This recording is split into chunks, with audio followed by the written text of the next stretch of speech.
बहू का 9वां महीना लग गया है। डिलीवरी किसी भी टाइम हो सकती है। एक काम करती हूँ, बेटे से बोल के उसको उसके मायके भिजवा देती हूँ। सारा डिलीवरी का पैसा हमारा बच जाएगा। अरे बेटा, इधर आना जरा। जी माँ जी। आ बैठ।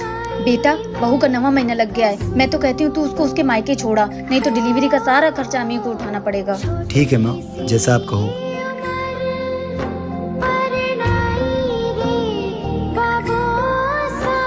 दीक्षा, अपने सारे कपड़े पैक कर लो और तैयार हो जाओ। मैं तुम्हें तुम्हारे मायके छोड़ देता हूँ। कैसी बात कर रहे हैं आप? मेरे घर वाले कितने गरीब हैं, वो मेरे डिलीवरी का खर्चा कैसे उठाएंगे? वो सब मुझे नहीं पता, तुझसे इतना बोला उतना कर।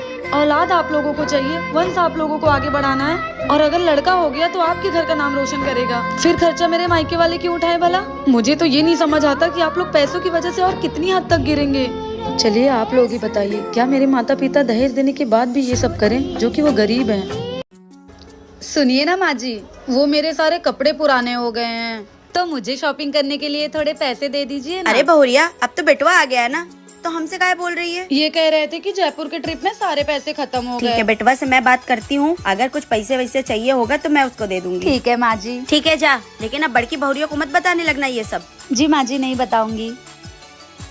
देवरानी जी, शॉपिंग के लिए पैसे नहीं मांगे ना माँ जी से, गोवा के लिए मांगा है ना? नहीं दीदी, शॉपिंग के लिए पैसे मांगे हैं। मुझसे झूठ बोलने की जरूरत नहीं है, मैं तुम्हें बहुत अच्छे से जानती हूँ। अब आपको पता ही चल गया, तो प्लीज माँ जी से जाके आग मत लगाना। पर मेरी एक शर्त है। क्या शर्त है आपकी? अब गोवा तो तुम जा ही रही हो, पर मेरे लिए वहाँ से सबसे महंगा गिफ्ट लेकर आओगी। क्यों नहीं लेके आऊंगी, जरूर लेके आऊंगी। ठीक है। शुक्रिया जेठानी जी।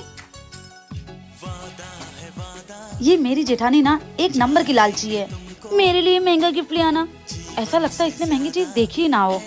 खैर मुझे क्या, मैं तो गोवा जाके एंजॉय करूंगी। बहू, ये तू क्या कर रही है? कुछ नहीं मम्मी जी, सब साफ कर रही हूँ। बहू, तुझे मैंने मना किया था ना, तू काम नहीं करेगी जब तक तेरे यूपीएससी के एग्जाम नहीं हो जाते हैं, तब तक तू कुछ काम मत करना। मम्मी जी, उन्होंने फॉर्म भरने से मना कर दिया है और कहा है घर पे रहो और मम्मी पापा की सेवा करो। वो कौन होता है मना करने वाला? इस घर के बड़े हम हैं।